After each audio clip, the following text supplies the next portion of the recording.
ये ज़िंदगी हँसी है इसको प्यार करो, अभी है रात तो सुबह का इंतज़ार करो। वो पल भी आएगा जिसकी ख्वाहिश है आपको, रब पर रखो भरोसा वक्त का एतबार करो। बस इसी भरोसे के साथ हम निकल पड़े हैं एक और नई राह पर, और ये है बहुत ही प्रसिद्ध मंदिर और सिद्धिपीठ भी कहा जाता है, ज्योतिर्लिंग कहा जाता है इसको, और इसे कहते हैं भीमेश्वर महादेव का मंदिर। ये भीमताल के कोने पर बसा हुआ है, या आप कह सकते हो कि जो पांडुपुत्र थे भीम, उन्हीं की जो याद में है बना हुआ, और इसको रेजुवेनेट कराया गया है क्योंकि कहा जाता है कि जब बहुत सारी जो प्रचलित हैं कथाएं, उनके हिसाब से बोला जाता है कि उनको किसी ऋषि ने बताया था कि अगर तुम अपने नाम को अमर करना चाहते हो तो यहाँ पे महादेव का मंदिर बनवाओ, तो बहुत ही हज़ारों सालों तक तुम्हारा नाम जीवित रहेगा। पहले भीमेश्वर महादेव का मंदिर ऐसा दिखाई देता था, लेकिन टाइम निकलता चला गया और उसको रेनोवेट कराया गया बहुत सारे शासकों के द्वारा, और काफ़ी सारे चेंजेस हुए उसमें। तो जो मैंने आपको शेयर किए हैं फ़ोटोज़, कुछ वीडियोज़ मैं दिन की शेयर करूँगी आपसे, और कुछ जो है रात के टाइम जब हम गए थे तब की शेयर करूँगी, क्योंकि दिन में जो है मंदिर बिल्कुल अलग दिख रहा था, लेकिन शाम को जब हम वहाँ गए और उस कोने से एक कोने से दूसरे कोने तक जो झील के ऊपर रिफ्लेक्शन पड़ रहा था लाइट का, वो इतना ज़्यादा सुंदर था कि आप इस प्लेस पर बार बार जाने का मन करेगा आपको।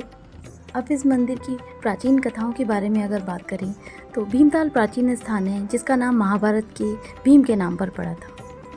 अगर आपको मालूम ना हो तो एक चीज़ बताना चाहती हूँ मैं आपको कि भीमताल महादेव मंदिर भीमताल झील के किनारे स्थित एक पुराना शिव मंदिर है, जिसके बारे में माना जाता है कि जब भीम ने पांडवों के अज्ञातवास यानी कि वनवास के दौरान उस स्थान का दौरा किया था, जो कि वर्तमान मंदिर का निर्माण 17th सेंचुरी में बाज बहादुर 1638 से 1700 BC में चंद्रवंश के राजा और कुमाऊं के राजा द्वारा बनवाया गया था। भीमताल एंग्लो नेपाल युद्ध 1814 से 16 के बाद ब्रिटिश शासक द्वारा इसका जो है एक हिस्सा बनवाया गया था, और भीमताल नैनीताल से भी पुराना है। तो जब नैनीताल की खोज नहीं हुई थी तो भीमताल को ज़्यादा मान्यता दी जाती थी, क्योंकि बोला जाता है कि ये 150 से 160 वर्ष पुराना है। लेकिन इसका जो भी इतिहास है काफ़ी ज़्यादा प्रचलित है। बहुत सारी जो है इसकी जो कथाएं प्रचलित हैं, जिसमें से कुछ बोला जाता है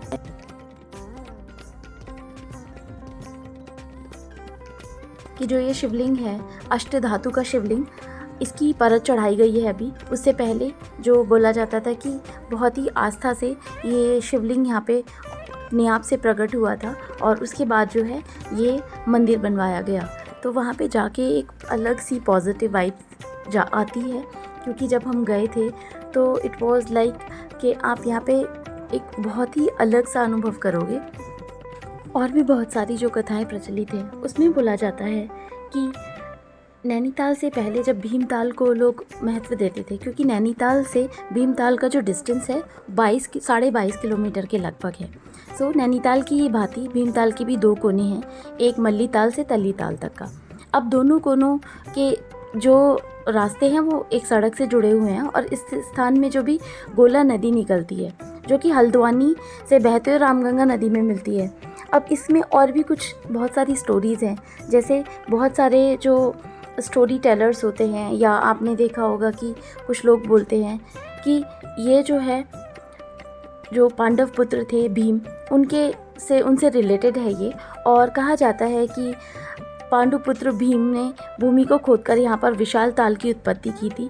और उसके अलावा वैसे यहाँ पे इतने सारे जो है भीमेश्वर महादेव का मंदिर प्राचीन मंदिर है, जो कि ऐसा भी बोला जाता है कि शायद भीम का ही स्थान या भीम की स्मृति में बनवाया गया था। सो भीमताल महाभारत के भीम के नाम पर प्राचीन स्थान। कुछ पौराणिक मान्यताओं के अनुसार ये भी कहा जाता है कि भीमेश्वर महादेव मंदिर को पांडवों के द्वारा निर्माण करवाया गया था। वहीं दूसरी ओर कुछ इतिहासकार बोलते हैं कि भोलेनाथ को समर्पित इस मंदिर का निर्माण सिर्फ भीम ने अपनी भक्ति से किया था। ऐसा माना जाता है कि जब भीम अपने आसपास स्थित मंदिरों का दौरा कर चुके थे और उन्होंने इस दौरे में पूरा जो दौरा करने के बाद जब वे पहाड़ पर चढ़ रहे थे तो आसमान में एक दिव्य आवाज़ सुनाई दी जिसमें बताया गया कि अगर आप अपने नाम को पीढ़ियों तक याद रखना चाहते हो तो अपनी भक्ति को भगवान शिव का एक समर्पित जो है मंदिर स्थापित कर दो। इतना सब कुछ सुनने के बाद भीम ने अपने भक्ति से भोलेनाथ का एक विशाल मंदिर का निर्माण कराया जो कि भीमताल झील के तट पर स्थित है और भीमेश्वर महादेव मंदिर के नाम से बहुत ही ज़्यादा प्रसिद्ध है ये और एक सिद्धिपीठ माना जाता है। तो पुरानी जो भी फ़ोटोज़ आप देखोगे और जो मैंने भी देखे हैं और मैं शेयर भी किए हैं तो उस टाइम पे ये मंदिर बिल्कुल अलग लगता था, लेकिन अब ये मंदिर बिल्कुल अलग लगता है। चारों तरफ से बाउंड्री वॉल हो गई है, एक बहुत ही बड़ा सा पीपल का वृक्ष है और उसके अलावा जो है मंदिर में जो जैसे महाकाल का जो शिवलिंग है उसी की तरह से इनका भी अभिषेक किया जाता है। उन्हीं की तरह जो है इस जो उनका शिवलिंग है उस पर अष्टधातु का एक परत चढ़ा दी गई है जिसकी वजह से अब वो एक तो बहुत उसको सुरक्षित करने की वजह से और दूसरी तरफ ब्यूटीफाई करने की वजह से। बाकी अंदर की तरफ बहुत सारी पुरानी मूर्तियाँ भी हैं और उसके अलावा जो पीपल का वृक्ष है तो पीपलेश्वर महाराज बोला जाता है वहाँ पे। तो बहुत सारे जो भी वहाँ के पंडित थे उनसे बात करने पे ये सारी चीज़ें पता चली और बहुत जो जब सावन होता है तो सावन में बहुत दूर दूर से लोग आते हैं वहाँ पे जल चढ़ाने, अभिषेक किया जाता है महादेव का और भी बहुत सारी चीज़ें प्रचलित है। जैसे बोला जाता है कि जब आसपास के जो इलाका है वहाँ पे जल सूखने लग जाता है तो शंकर जी का जो शंकर जी हैं या शिवलिंग है उनको इस तरीके से जल चढ़ाया जाता है कि जब तक वो डूब जाते हैं तो आसपास का रीजन में काफ़ी ज़्यादा हरियाली अपने आप से ही, क्योंकि बारिश पड़ने लग जाती है उस रीजन में और जो है पानी का लेवल बहुत उससे बढ़ जाता है। तो आप ये देख सकते हो कि शिवलिंग आपको अपनी तरफ बहुत ही ज़्यादा अट्रैक्ट करता है क्योंकि आपको खुद से बहुत ही ज़्यादा अच्छा फील होता है। My daughter was trying to touch the Shivling और जो कलश होता है उसके बाद जो है वहाँ पे दर्शन किए। अंदर की तरफ लाइट जल रही थी और बहुत ही अच्छे से ब्यूटीफाई किया गया था शिवलिंग को। तो फूलों की माला और चंदन का लेप, उसके बाद रुद्राक्ष की माला और धीरे धीरे जो जल टपकता रहता है तो वो जो है पॉजिटिव वाइब्स क्रिएट करता है।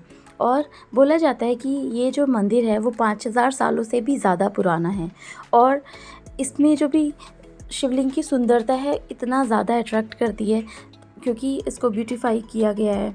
और जब भी श्रृंगार किया जाता है तो गुलाब के फूल और चंदन से वहाँ पे खुशबू आ रही थी। उसके बाद पीछे की तरफ मंदिर है माँ काली, हनुमान जी का एक छोटा सा मंदिर है।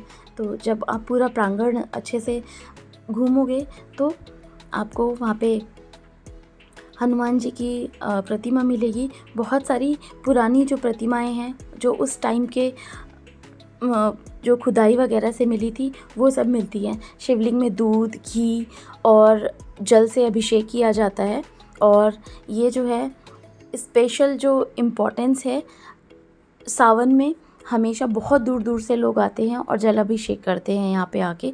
तो ये जो है पौराणिक जो कथाओं के हिसाब से, और आप अगर वहाँ पे जाओगे तो आपको खुद से भी फील होगा। बाकी और छोटे छोटे मंदिर हैं वहाँ पे।